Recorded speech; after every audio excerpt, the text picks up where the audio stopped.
Good day, ladies and gentlemen, and all those who are following this presentation.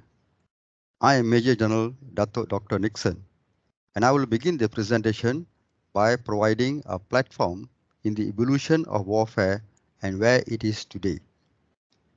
It will be followed by Colonel Associate Professor Dr. Surjit, who will be relating military pedagogy to warfare and the manner military pedagogy has to adapt to its development.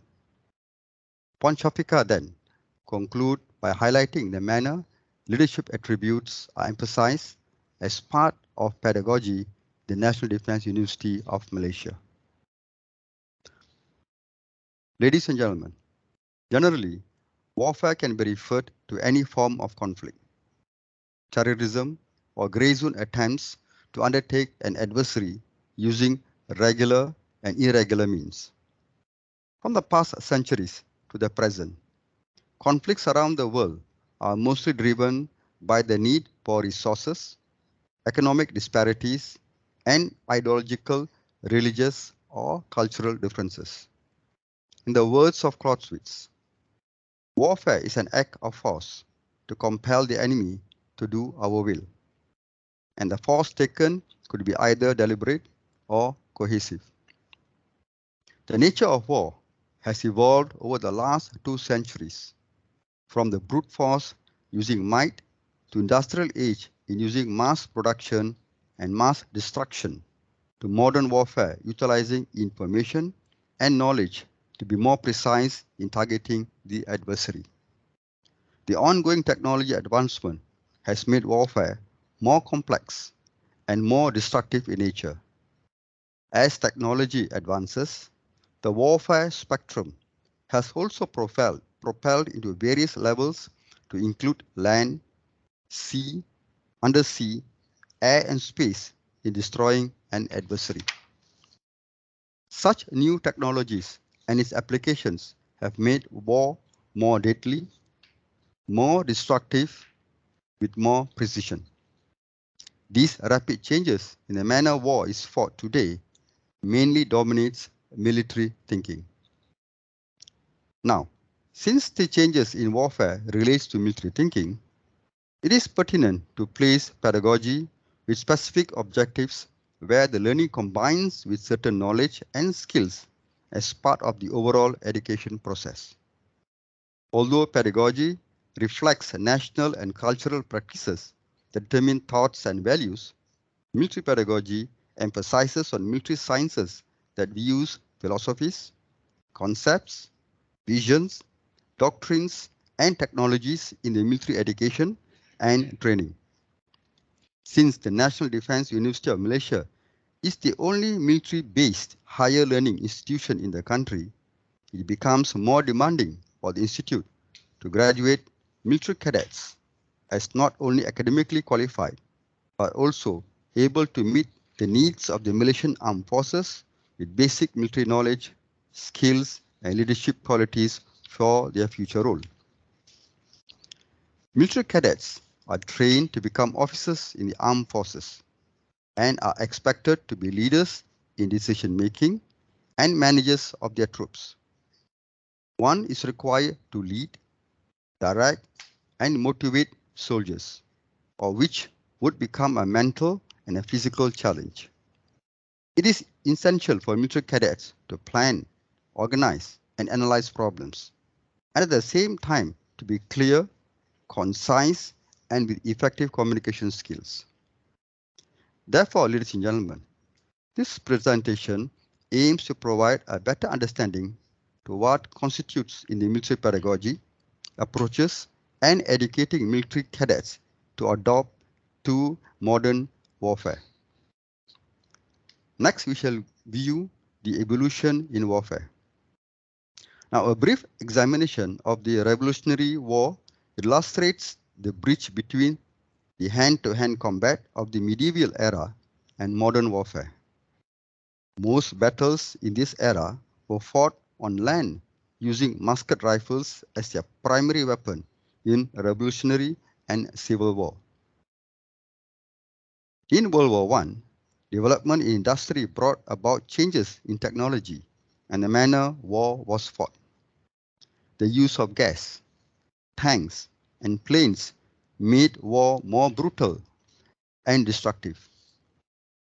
The combat largely centered on trench warfare and attacking the enemy in lines across the battlefields. In World War II, fighting in trenches were taken over by taking cover in shell crater and foxholes. The mode of movement of troops to battlefield changed from foot marching to the use of motorized vehicles, railways, landing crafts, and aircrafts. Warfare tactics also evolved in combining land troops, naval and air assets in battles, and the use of radar technology. The most disastrous weapon was the atomic bomb onto Nagasaki and Hiroshima, killing more than 70,000 people instantly in this war. World War II saw more powerful tanks hitting the battlefields, much improved over the kinds used in World War I. Ladies and gentlemen, in the current era, the evolution of war weapons have allowed people to conduct war remotely.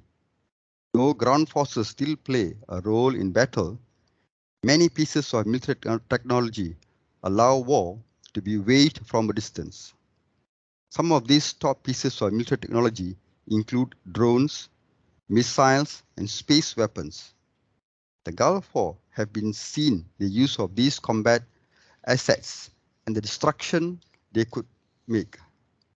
The modern day military assets require being more lethal and precise in hitting their targets. Let us now look at the warfare spectrum. Bearing in mind the changes in battlefield, combat and technology advancement, the potential changes in the future lies on three distinct aspects of warfare, namely hardware, which relates to the weapon system and technologies, the software relating to doctrine, training, and the manner new technologies are utilized, and the uses relating to the state or non-state actors employing these weapons and doctrines. Briefly, the hardware is something that emerges technologies in hardware transforms the combat battlefield in four areas, which are connectivity, lethality, autonomy, and sustainability. Briefly, connectivity are the ways in which combatants detect and locate their adversaries, communicate with each other, and direct operations. Lethality relates to the damage that new weapons or weapon systems can inflict on battlefields. Autonomy are the ways in which robotics and artificial intelligence can change who fights and makes decisions. Sustainability are the ways that military supply and support their deployed forces. Next, connectivity. The warfare in the future is likely to focus less on firepower and more on the power of information and the way it connects military forces through the concepts of command, control, communication, computers, intelligence, surveillance, and reconnaissance. More than ever, the advantage will lie with whichever side can collect the most vital information, accurately and quickly analyze it, and then rapidly and securely disseminate the information and associate instructions to forces. The use of sensors and data analysis that provides real-time information would enhance warfighting strategies and capabilities. Next is lethality.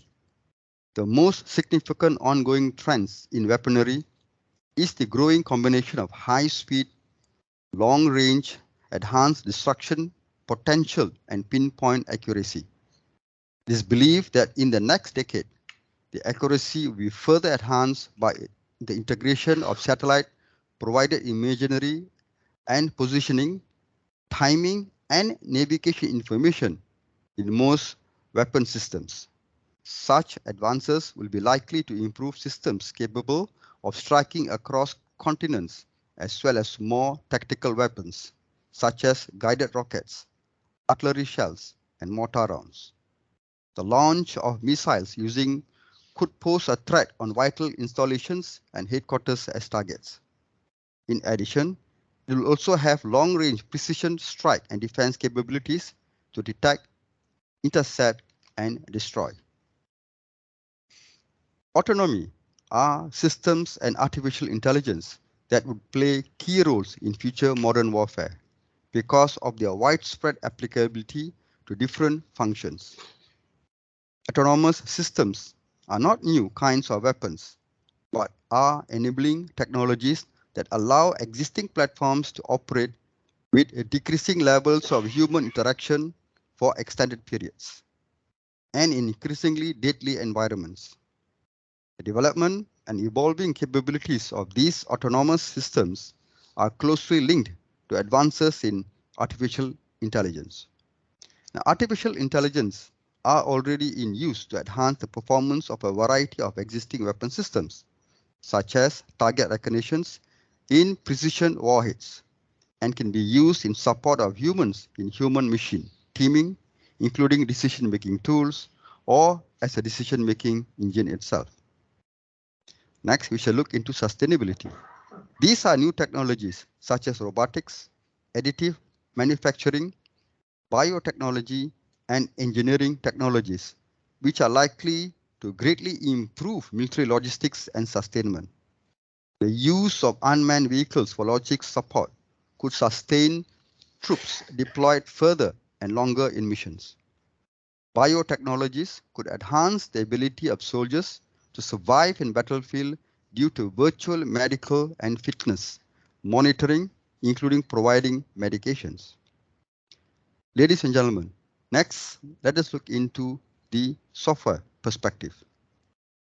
It is the manner new weapons and technologies are employed on the battlefield, which will be as important as technologies themselves, especially in determining whether military breakthroughs are truly revolutionary or merely advanced versions of today's military art. New doctrines and concepts will be debated to develop the means on how these new tools of war will be employed in today's tactics and strategies. Some of the ways of how actors might employ new weapons and techniques in the future includes striking opponents' vital infrastructure, use as defense in securing their homeland, and in the balance of speed and accuracy of lethal weapons. Software measures may also include the use of private military companies in missions. Now, who are the users? Now, ultimately, the choice of new technologies and the development of warfighting concepts are likely to depend on the unique threat perceptions, strengths, and vulnerabilities of individual actors. Potential actors could range from great to regional powers to non-state actors, such as private military companies, insurgents, and terrorist groups. Now, having understood all this, let us look at the overall outlook. Now, the outlook of the warfare evolution illustrates the range of impact on the battlefield, such as from the gunpowder to the spectrum of warfare today.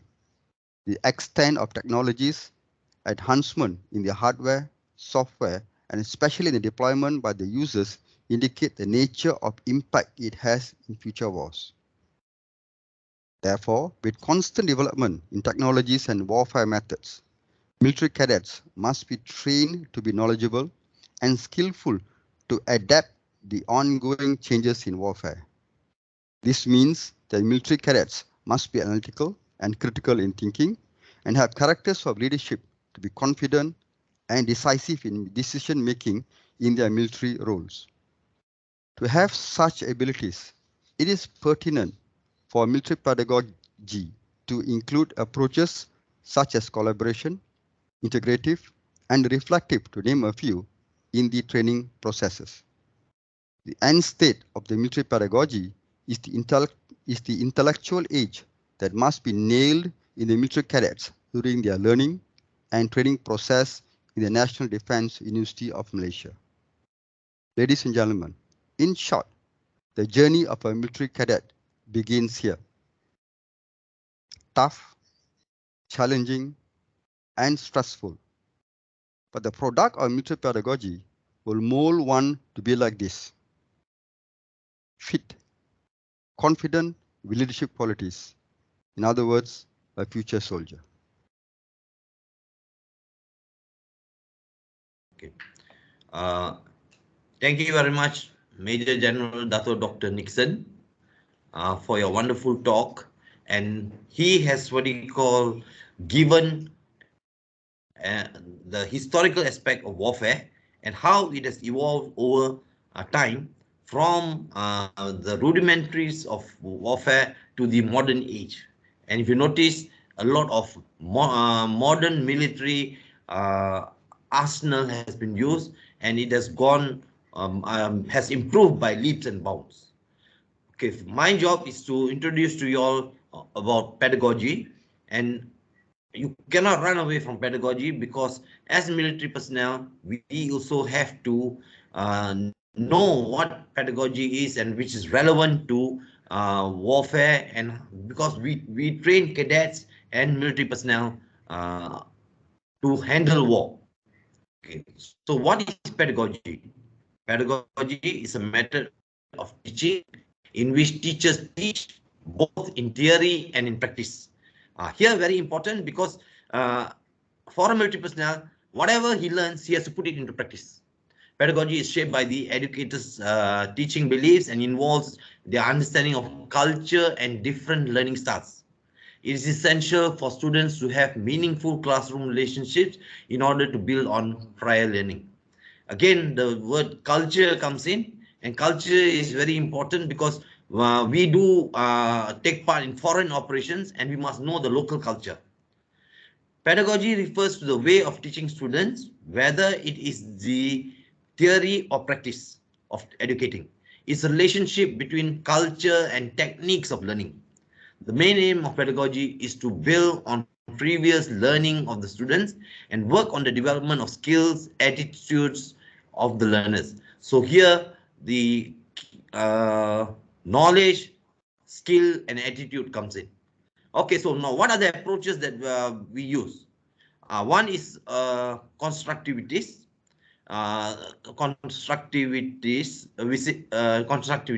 and students are allowed to be active in the process of understanding and gaining knowledge.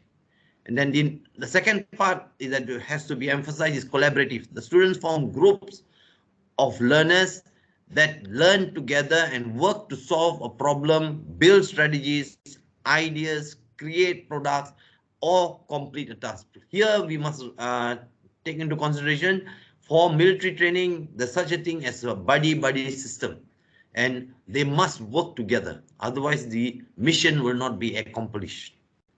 And then the third one is integrative. The students are given a learning environment that helps them in connecting with their learning across the syllabus. So practical practical knowledge comes in again. And then reflective in the sense that students are expected to observe the activities of the teachers and other students in the classroom and analyze why they do it and how it works. Here, again, they must know how to do it, especially when you are dealing with weapons. And the last part is inquiry-based learning. The educators are expected to not just answer the queries of the students, but also build a culture where their ideas are explored, challenged, improved, and refined. Please remember that in war, you cannot make mistakes.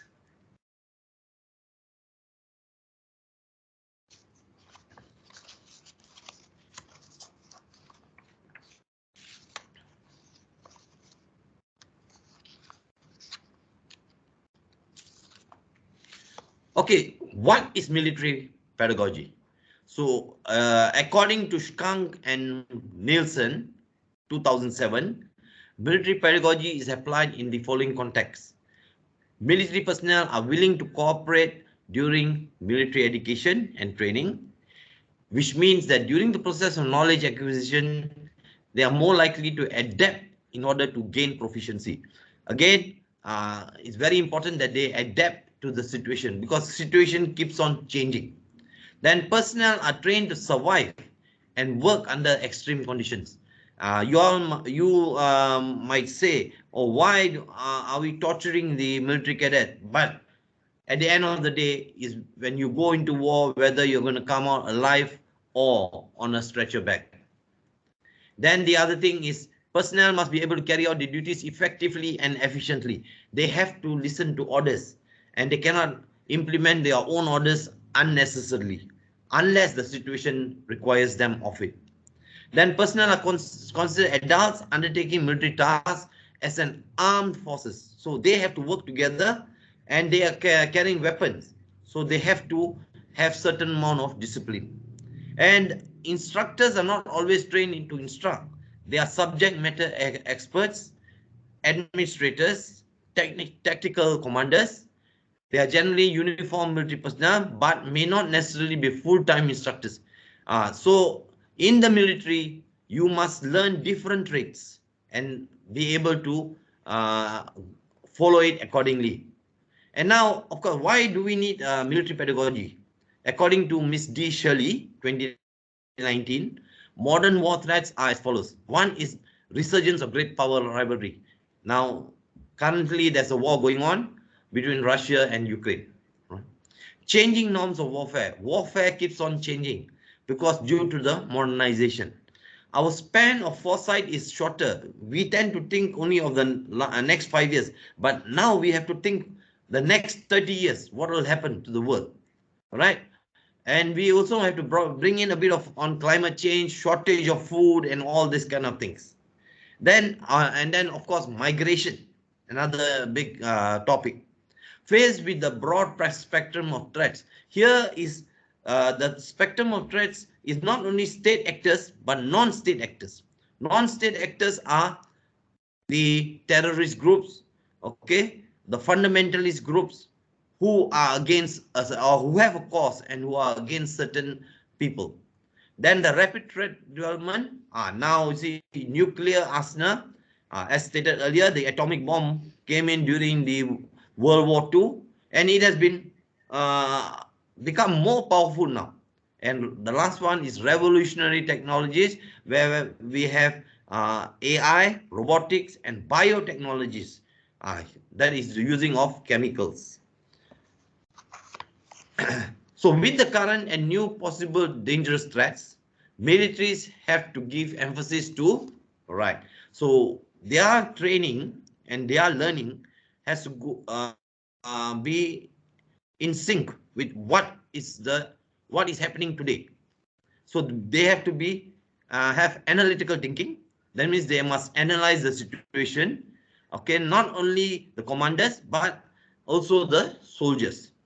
Then critical thinking. Critical thinking also, they have to look at the plus and negative points of anything.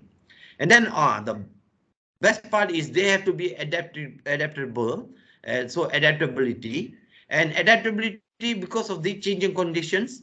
Okay, and one very what do you call important point here is the climate change, right? Due to climate change, we have to have uh, war and disaster relief management, humanitarian assistance, and disaster relief missions. And if you notice, Hitler would have invaded Russia if not for the climate, okay, the cold climate and winter. Then, of course, interactive. Everybody has to be interactive in the sense that the commander's orders have to be must go down the line, and then of course the orders have to be streamlined to the man on the ground, the soldiers, and then even the civilians. Yeah. So when it comes to civilians, communicative in the sense that you must communicate nowadays to everybody, right? We cannot say, oh, these are military personnel, that are civilians, and we only tell the military personnel. No, because everybody, when war comes, everybody is somehow engaged in it. So moving away from the detailed command to mission command. So that is the main thing. Huh? We have to, from detailed command to mission. What is the mission?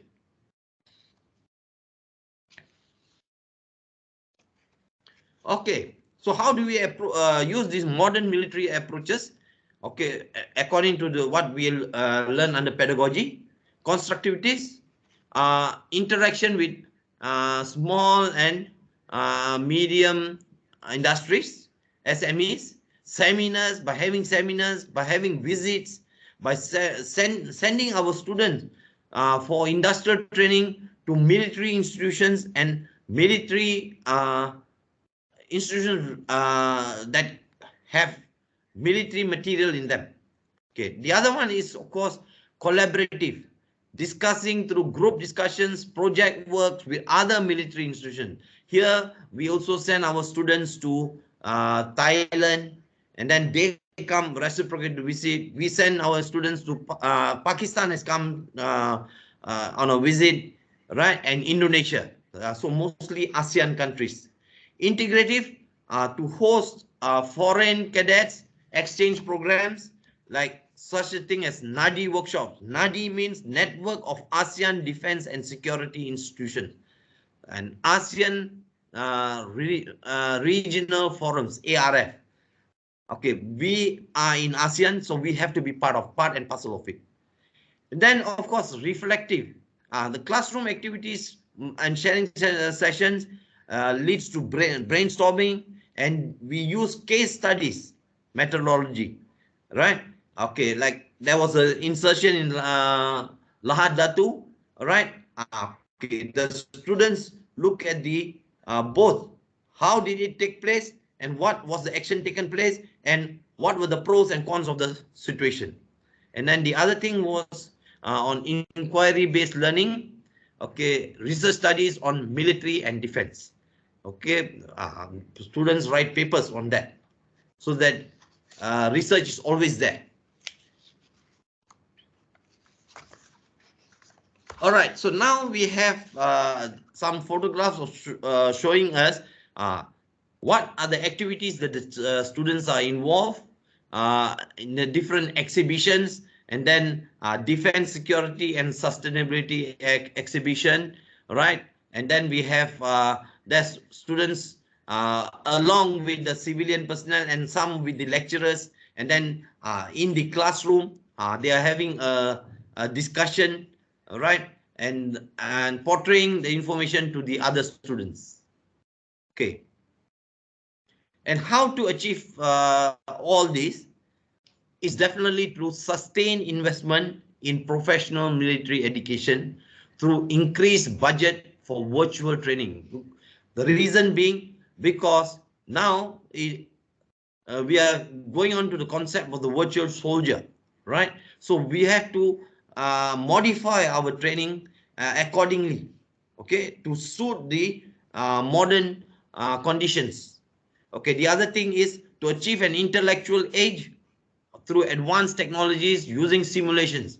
So many of the institutions have simulators. So the students, you don't have to go onto the ground, but they know what is happening. The Navy has Pustakma. The Air Force has their own simulator on flying. The Army has their simulator in GMAS. Then PME strategy. First of all, there must be balance between military pedagogy.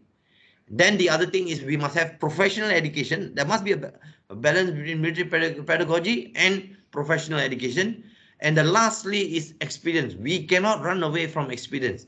That's why they say a soldier never dies, right? He keeps on evolving.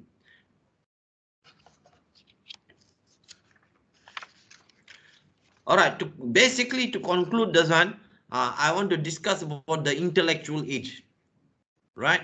Now, if you look at this diagram here, we have first one there, optimizes acquisition and exploitation of information. So this is where information is very important.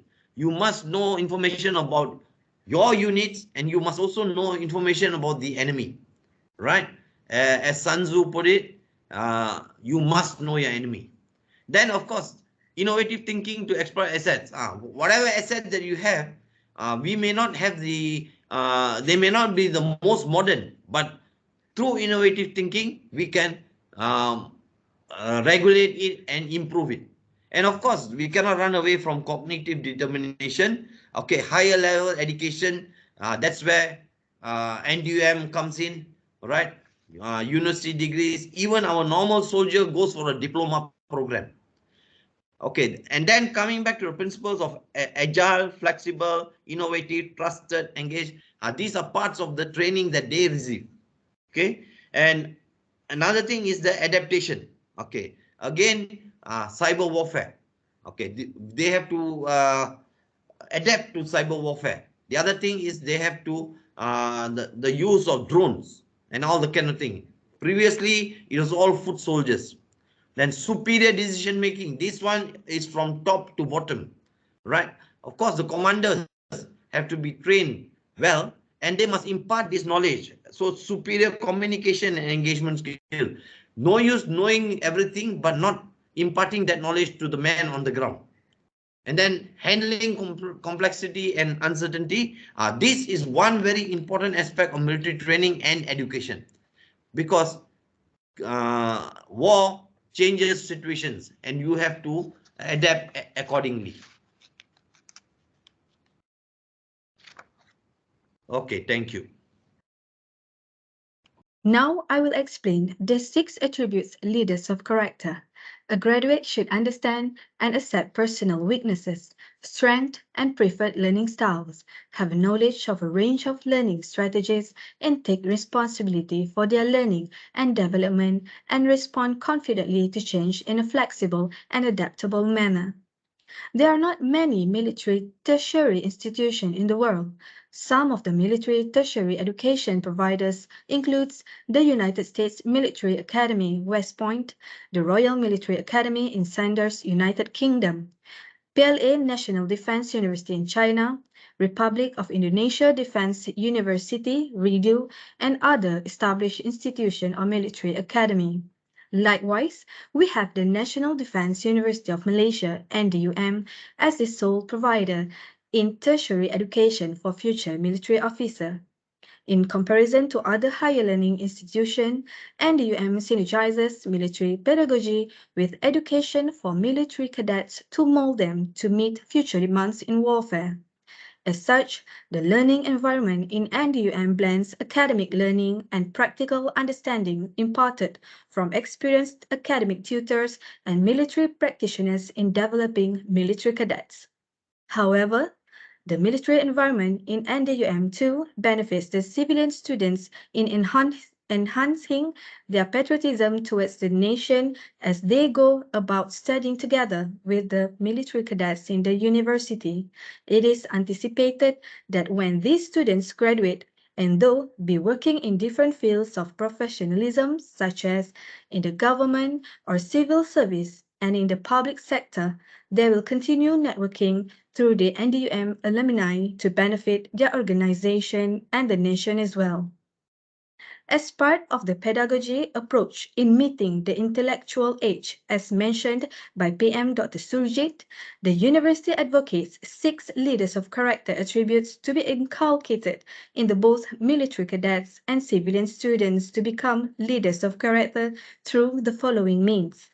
The first one is graduate. Graduate officers and graduates of NDUM is the most important attribute since it is one of the 2 main reasons why students attend tertiary education at the NDUM. In order to enhance military professionalism, academic qualification is a must to illustrate knowledge, skill, and ability. An officer must be confident to know the value one brings to the table. He or she seeks competence, not perfections. His or her body language and commanding personnel presence identify him or her as a leader. He or she stands upright, walks with purpose, and speaks with confidence. Next one is commissioned officer. A commissioned officer understands the power of his or her appearance, that the way one chooses to dress, grooms, and carry oneself as how others see and perceive is critical for success. One takes no days off from excellence, and the consistently in sharp appearance demonstrates respect for oneself in the working environment. Next is spiritual leadership. Leadership is the process of influencing others to accomplish the task by providing purpose, direction, and motivation. This requires firmness, boldness, and at the same time to be humble in getting things done. As such, a better understanding in religion and tolerance would enable one to create a harmonious working relationship. In the military, officers are given the responsibilities to lead a troop. This requires not only leading from a professional perspective, but also from a spiritual perspective to foster a good working relationship and understanding. The non Muslim students are not neglected. They are provided facilities to attend prayers in their respective place of worship. As future leaders in military, government, or corporate organization, students are encouraged to believe in God and practice good moral values. Next is sports person. Students in NDUM are encouraged to participate in sports activities to build confidence, cultivate friendships, and to cultivate an understanding that winning is not all that matters, but doing your best is, is as part of values building. The university accommodates this by scheduling from 5 to 6:30 p.m. as physical activity, slots from Mondays to Thursdays. Students are open to choose whether they want to join a group or individual sports activity. This is to build calmness, which is an important quality for a sportsman to have so that focus is emphasized. It is also develops confidence in any pressure situation to focus on target. It enables one to make the right decision under pressure in any situation. Next one is martial arts. The NDUM also considers mastery in unarmed combat an attribute critical for its graduates. In military institution, unarmed combat means that personnel must be able to demonstrate the ability to defend themselves without using weapons. Likewise, NDUM also provide avenue for students to learn unarmed combat as a part of self-defense. Next, gentlemen or ladies. A gentleman or lady model activity provides an avenue to learn mannerism and behavior in engaging with others. One learns how to demonstrate respect, tolerance, and take personal responsibility in all his or her interaction. It cultivates one to honor, value, and respect others. A gentleman or a lady is well-mannered person who knows what is appropriate and what is not in manners and behavior. It is also teaches one to have a positive ego. This is something that should not be mistaken for arrogance. A positive ego builds good personality while willing to help others. The NUM wants to ensure that graduates are capable of making wise decisions on their own. A gentleman possesses a strong work ethic. He takes great pride in his work and strives to give his best every day. He is reliable, dedicated, self-disciplined, humble, and a team player. The ultimate aim of the university is to inculcate in every individual the motto of the university, which is duty, honor, and integrity anytime and any place. Therefore, with the emphasis in the leadership attributes mentioned, the pedagogy approaches taken by the NDUM builds both military cadets and civilian students to become superior leaders in the future. Learning in a military environment for academic qualification provide a niche for education and discipline, responsibility, commitment, leadership, and patriotism for the country. With this, we conclude our presentation. Thank you.